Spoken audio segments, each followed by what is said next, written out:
Bonjour, je vous en prie, installez-vous, bienvenue. Waouh, quel après-midi! J'ai failli faire une entrée. Quel après-midi, depuis 15 heures, donc, se succèdent les patrons des licornes, et c'est un véritable bonheur. Merci. On termine cette demi-journée, parce que ça recommencera demain, à partir de 9 heures, avec Sophie Herson et Bernard Ostade de Vestiaire Collective. Vous avez 1 minute pour nous décrire qui vous êtes et ce que vous faites dans Vestiaire Collective. Bonsoir Sylvain, bonsoir à tous. Sophie Herson, je suis cofondatrice donc, de la plateforme Vestiaire Collective et directrice de la mode. Bernard, peut-être que tu veux te présenter. Oui, Bernard Ostade, directeur de la stratégie. Alors c'est assez simple.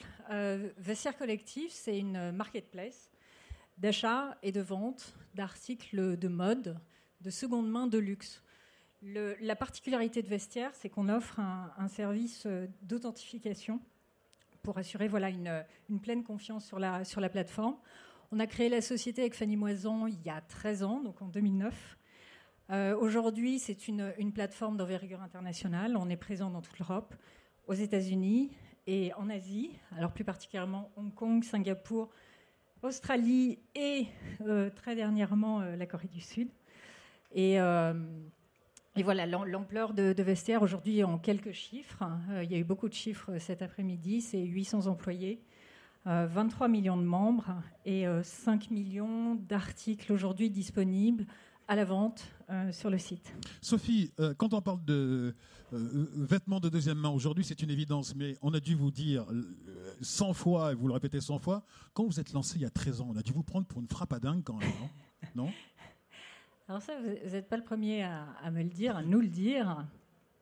Je pense qu'on était un peu fous, et vous connaissez peut-être la citation de quelqu'un de connu qui dit « Seuls les gens assez fous pour penser qu'ils peuvent changer le monde sont ceux qui le font ».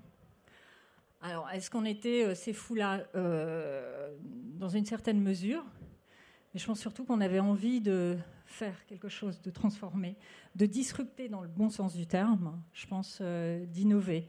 Et donc, il y a 13 ans, on lance Vestiaire en 2009, qui s'appelait d'ailleurs Vestiaire de copines, dans un contexte de crise économique. Et on avait simplement envie d'offrir, en tout cas à notre entourage déjà, un endroit de confiance où on pouvait acheter et vendre finalement tous les articles de mode de qualité qui n'étaient pas utilisés, n'étaient pas portés, qui était en fait déjà ce gaspillage. Et voilà, et évidemment, avec le temps, l'élargir en fait à tous les gens qui aimaient la mode. Vous aviez l'ambition de transformer le monde de la mode à votre lancement. Est-ce que vous l'avez transformé d'ailleurs? Est-ce que vous avez participé à transformer ce monde de la mode? Alors j'espère qu'on est en cours. Ouais.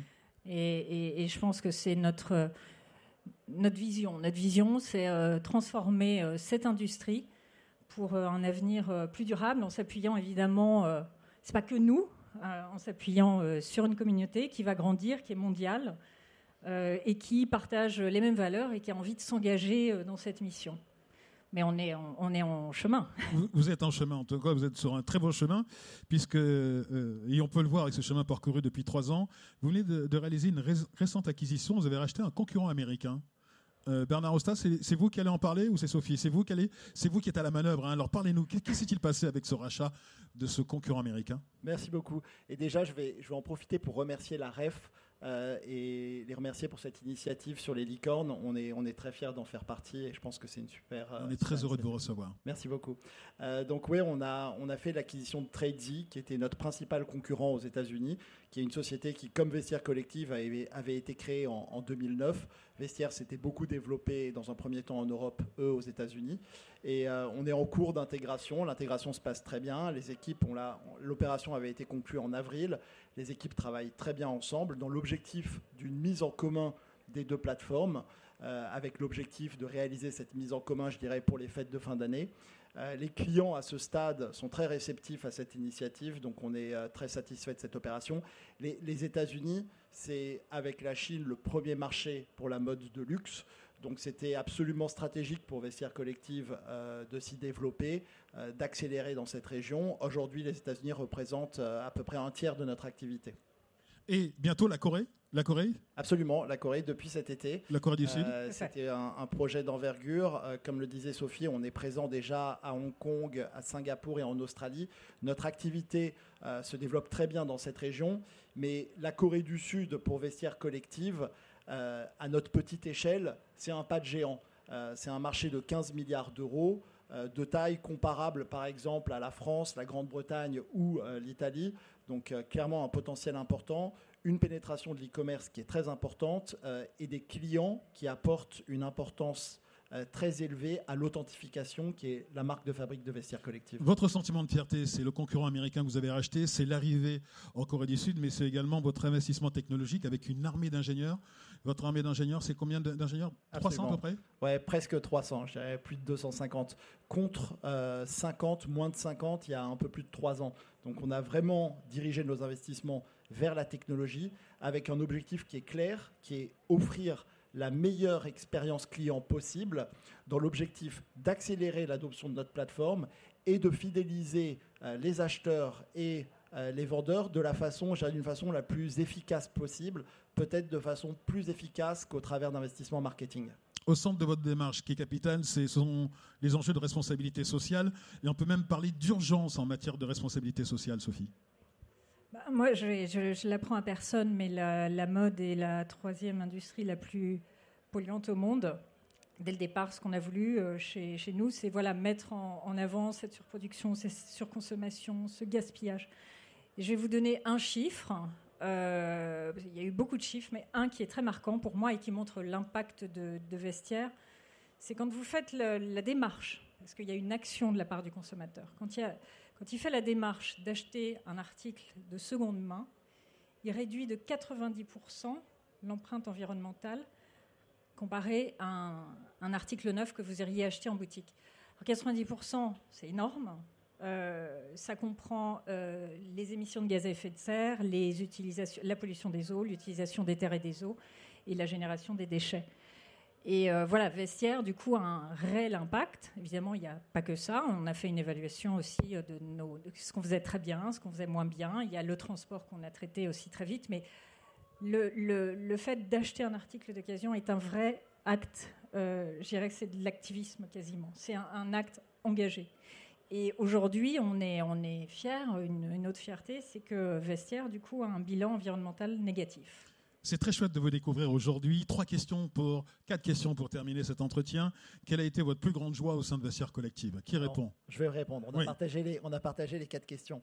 Moi, ma plus grande joie, c'est assez simple, c'est d'arriver au bureau tous les matins. Je suis chez Vestiaire. Non, attendez, ça, vous n'allez pas me la faire. C'est ce qu'il a dit quand on s'est retenu. Non, ça, c'est la tarte à la crème. J'arrive au bureau, je suis Attendez content. La chute. Attendez, oui. Donc, je suis chez Vestiaire depuis 15 mois, après 15 ans de banque d'affaires, qui est un métier qui me passionnait, qui me passionne toujours. Et c'était une surprise. C'était une surprise pour moi, mais c'est une surprise heureuse. Je suis vraiment ravi d'avoir eu la chance d'avoir un alignement de planètes qui m'a permis de faire ce changement, de découvrir un nouveau métier et surtout de découvrir les défis passionnants auxquels Vestiaire Collective fait face. Ça vous va ? Ça me va. La plus grande émotion ? Alors, pareil, comme Frédéric, je pense qu'on en a tous tous les jours, sur une année.